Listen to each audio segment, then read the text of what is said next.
from the My-Telaviv Real Estate Agency. My name is Zueva and I'm a business assistant for international communication of Vera Fund. Today I want to talk about the real estate market in Tel Aviv. All questions will be answered by the owner, Arie Addad. Good morning, Arie. Good morning, Diana. Nice to meet you. Pleasure meeting you. So today I want to ask you about real estate market, but before, please tell me about the history of your agency, how you started it, Yes. Was it difficult, and why you chose this type of business? We started 12 years ago in real estate business in Tel Aviv. There is a lot of requests, a lot of people wants to buy from all over the world in Tel Aviv. At the beginning we started slowly. 12 years ago, the prices were much cheaper than what it is today. The thing is, there is more requests than apartments for sale in Tel Aviv. That's the idea. This is why the prices are very up. And why you chose this business? Before I was in the furniture business, I was manufacturing in in Asia, like furniture. But I started this business because, first of all, it's a very interesting business. You have you could work different way in the real estate. You could invest, you could sell properties, you could buy ground and build on it.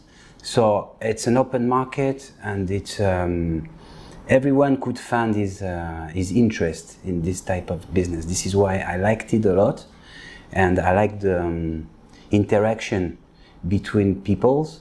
Everyone has his own point of view. We have Tel Aviv is also a city where there is a lot of people that are coming from all over the world. We have Russian community, we have Italian community, like, a lot of. So everyone came with his own point of view, and this is why I like the market. The real estate market. The interaction between people and. I understand. This is why. It inspires. Yes. Ariel, then my next question about average cost. What's the average cost per square meter for luxury real estate in Tel Aviv? A luxury? Luxury. Yes, wow. As luxury, first of all, it works a little bit like in the US. The Israelis like residents with doormans and 24/7 doorman and highlights now. We have different type of buildings. We have the German style, which is Bauhaus. It was built around like in the 50s, 1950s. Then we have what we call the eclectic Ottomani, which was the period of the Ottomans, the Turks, that was before. So eclectic Ottomans, they are buildings, we call them boutique buildings. They are small buildings, not very high, but with a lot of characters, high selling. And then we have the new generation. It's like buildings, highlights, and it's a little bit outside of Tel Aviv. We try to, the city hall try to preserve the character of Tel Aviv, like with the small buildings in town, close to the beach. Mm-hmm. And outside of Tel Aviv, a little bit outside, they are building a lot of skylights, and this is our future. It's a little bit like Manhattan in New York, or in young cities like Australia, Sydney, and stuff like that. This is the new Tel Aviv. So it's a mixture of a village and highlights. Okay. And what about the cost per square meter? Yeah, sure. The cost per square meter, this is the most important. I forgot the question. Okay, it could be from let's say, what do you want, in shekels or in euros? What will help you more? In dollars, if it's possible. US dollars. You rent between $12,000 per square meters for all buildings, up to $25,000 when it's a brand new building. Mm-hmm, mm-hmm. That's the average cost. For luxury. Well, I'm not speaking luxury. It's going to be about starting from 25,000 luxury, 25 US thousand per square meter. Mm-hmm. For luxury or new buildings. Okay, okay. And what season do locals or foreigners buy the most?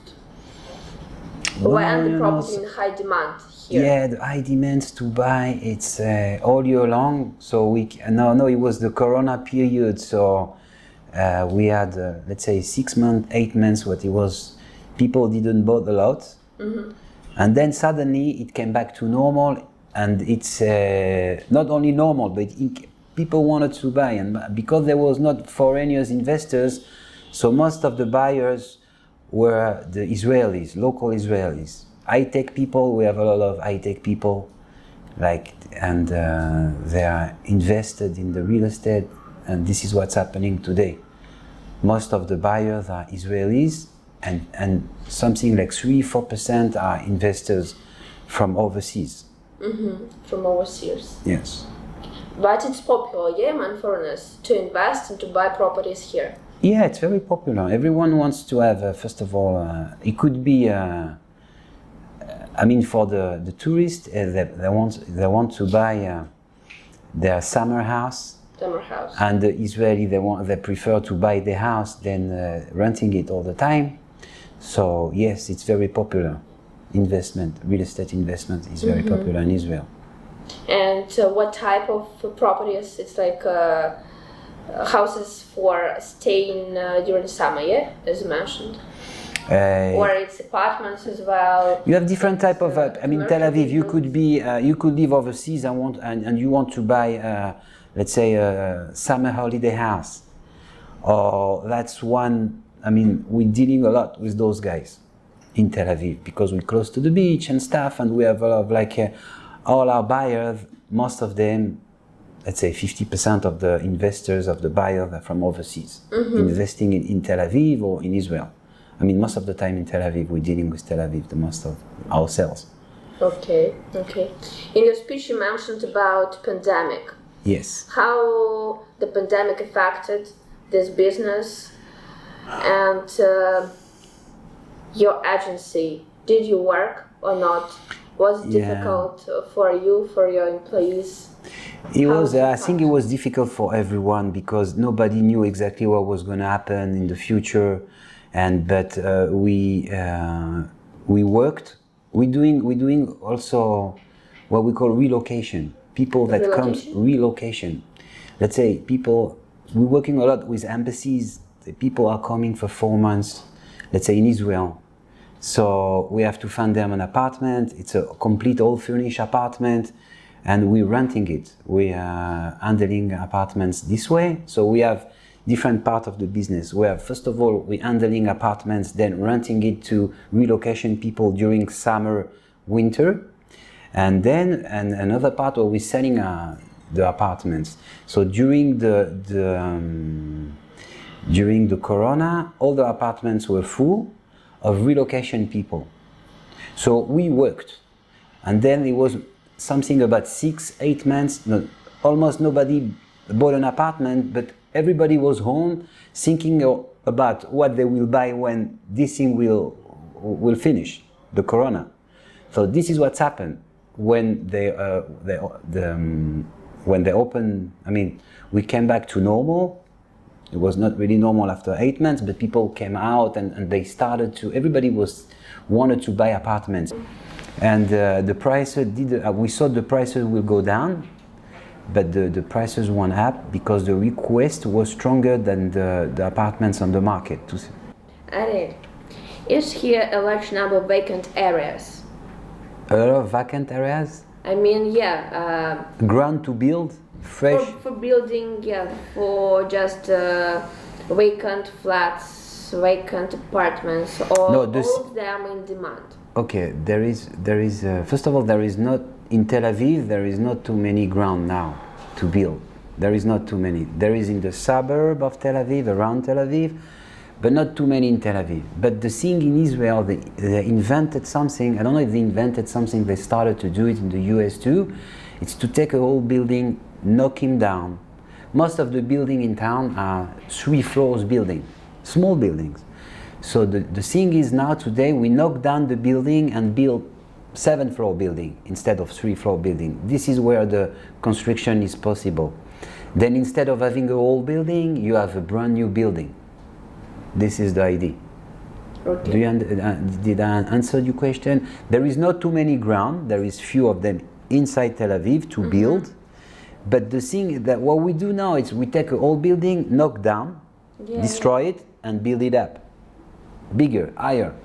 So then this is where you could do business in the real estate now And, today. We call it Tama 38. It's like because it's an old building, so the government wants the investors to rebuild the old buildings because it's dangerous. It's dangerous for earthquake, just in case something happened. So old buildings could fall down and a lot of people could die. And it's dangerous because they're shooting us from south and sometimes from north. Even though we have the Iron Dome, what we call, to protect all the old Israel. So we need to have very strong buildings and safe buildings. And does your agency specialize on this? Yes, our agency is specialized in projects. We have projects and we sell it. We sell apartments on what we call it on paper. Let's say the building is there and we're selling the new apartment that we're going to build in 2 or 3 years. We will be built in 2 or 3 years. So we sell it before we build it. And what normally you build?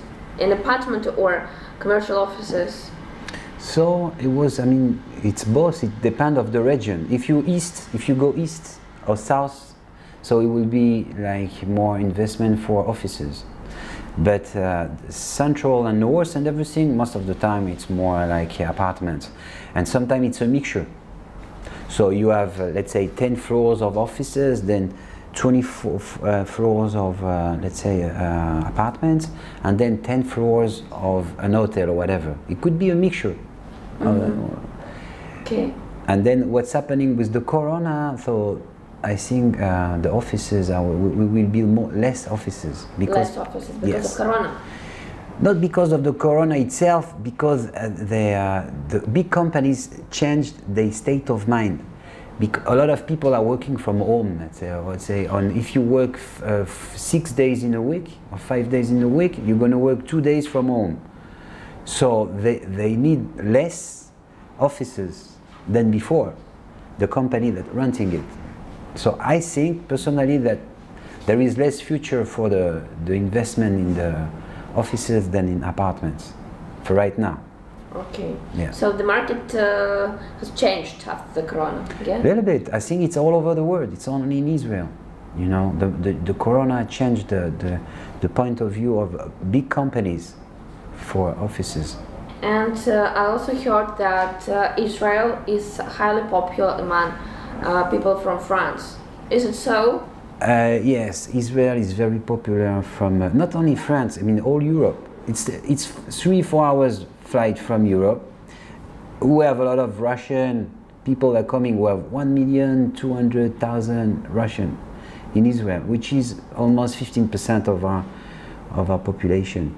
So we have a lot of visitors from Russia too. We have from the French, they are very strong in Tel Aviv. Okay, they want to be the French people. French people. The French are coming for vacation. They want to be close to the beach. You know, it's a little bit like the Riviera I don't know if you've been in south of France. So their concept, the idea, it's being not too far from the beach, and they like to enjoy they like to sunbathe and to eat by the beach. You know, like we call it in French. How we call it? I forgot. Well, this is the idea of vacation for French people most of the time. But we have Italians, it's a bit like the same. We have German people. You know, it's international. Tel Aviv, you walk by, you could meet an Uzbek from Uzbekistan, you could meet from all over the world. People are coming. And we are very rich with food too. Well, this is not you came for that. But we have food that coming from all over the world. Everyone comes with his own food, so it's a mixture of. It's a nice place to live. Yes, of nationalities. Okay, and you was born in France. I was born in Paris, France. Yes. In Paris. And yes. why you decided to choose Israel First of all, I'm a mixture. My dad he was Israeli, and I feel home. Simply feel home. The quality of life is good, and I like the interaction of all those nationalities together. It makes sense to me. I like to speak to Russian people. I like to try to understand them. I don't understand them like the culture, and I think it's a good place to live, and I feel good. And this is why I'm here. Okay. And who are your customers? Oh, like I said before. I mean, from what countries? Okay, we have a lot of Mainly. Israelis because we are in Israel. So Israel. as I said, the Israeli that buying in Tel Aviv lately are high-tech people because they have a lot of money and they are living in a world a little bit different, and I want to be sure to. They're investing in. And then we have French people that buying. Every country has his own part of Israel they want to live in. Let's say Russian, a part of Russian people are in Bat Yam, in Ashkelon, it's a little bit south, and lately in Tel Aviv. And American people, they're like Jerusalem, Caesarea, I don't know if you know Caesarea. Caesarea. Yeah, all those, every community has a town or a place they like to lay out there. Okay, but you work with foreigners? Yes, I work a lot with foreigners. Yes. Okay. And what about getting permission for construction for building here? Is it difficult? What the process? Yes, it's a process and it's difficult, but it's possible. The thing is, it's like we know it depends on the region, but every region of Tel Aviv has its future. Let's say when you have a 3-floor buildings, we know soon it will be a 5.5, 6-floor buildings. So every building, we know every area has its own future for real estate project. Ariel, please Yes. tell me about taxes that locals should pay when they sell properties. When they buy properties, when Yes. they sell it, I Yes. understand. So it's a little bit like west of Europe. I mean, when you buy a property, you have to pay something like 8% of the value of the property just to get it. Yes. And when you sell it, you will have to pay 25% on the profit that you made. If you bought it $2 million, to US million dollars, and then suddenly after 3-4 years you're selling it at $3 million, I'll give you an example, so you will have to pay 250,000 US, which is 25% of your profit. Then you will deduce all your expenses you had around. But this is the idea for taxes. But the thing is that you don't pay, you pay only once when you buy. Usually in Europe, every year you pay tax of the value of your property. You have to pay 1 or 2% of the total value of your property every year. Mm-hmm. This is Europe and this is US. In Israel, you pay only once. Only once? Only when you buy it. And then after you don't pay any more taxes. You will pay taxes on the incomes. Let's say if you rent your flat $4,000 a month, then you will have to pay to the government 400 US per month, which is about 4,800 a year US. Okay, it's 10% of the value of the rental of the apartment you will have to pay to the government, which is not a lot. You see, in Europe it's around 50% of the value of your apartment with all the taxes together. Okay. This is why a lot of investors are very interested to invest in Israel. Yes, very good. Right, yeah. And in general, do you enjoy the real estate market in Israel?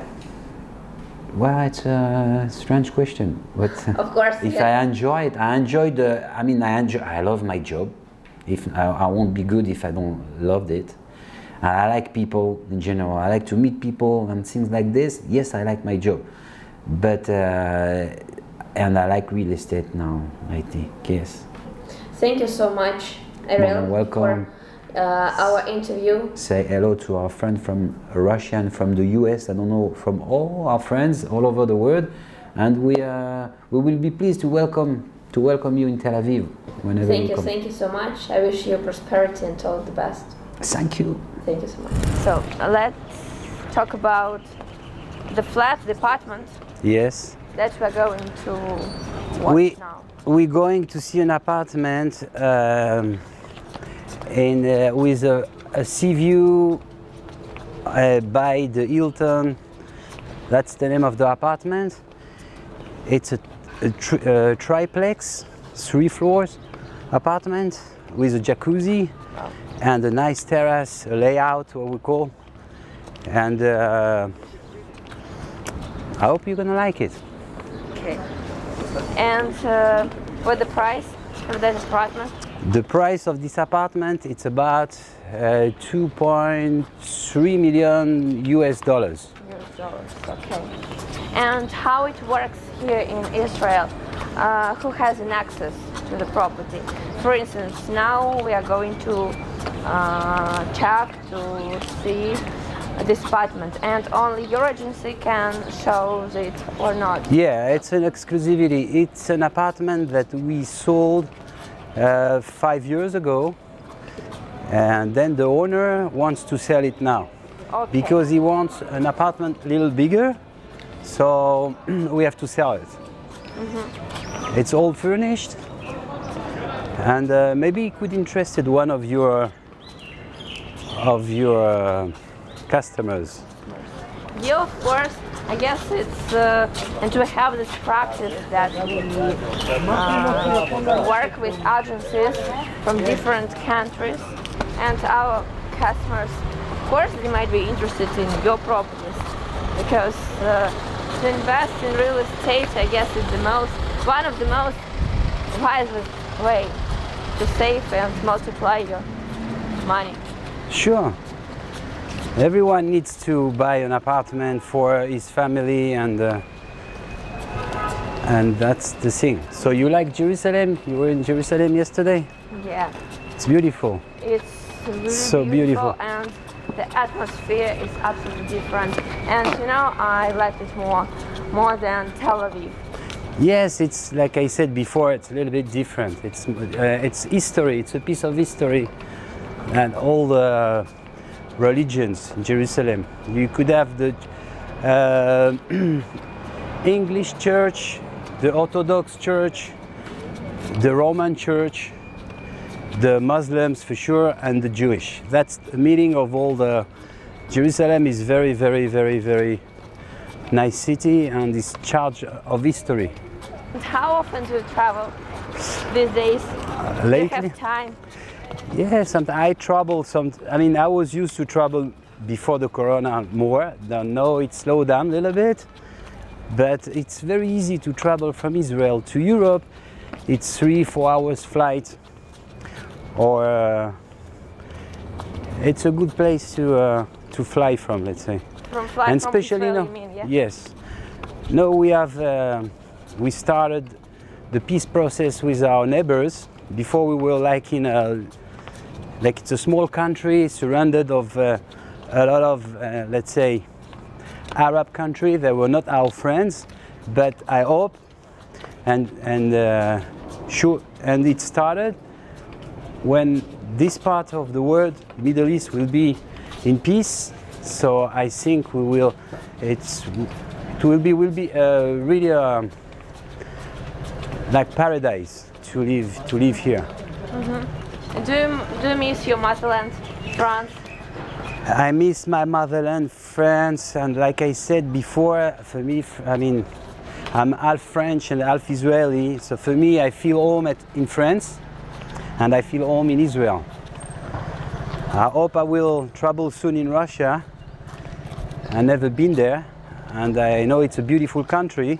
Terrace, like I said, the apartment is a triplex, 3 floors apartment. On the last floor, we have a jacuzzi, like sunbeds, and we have the beautiful sea view, open sea view. We're close to the Hilton, we're close to the Sheraton, Carlton, all those very fancy hotels. And you have the Turkish embassy there, the English Turkish embassy. embassy? Yes, you see the flag there? Yeah, it's an embassy, yeah? Yes, it's an embassy. And then next to it you have the English embassy. It's a very nice area. It's the north part of Tel Aviv. And you know, Israel, I mean, it's so we have the beach everywhere. I mean, in south you have a very nice beach, in the south of Tel Aviv, central Tel Aviv and north of Tel Aviv.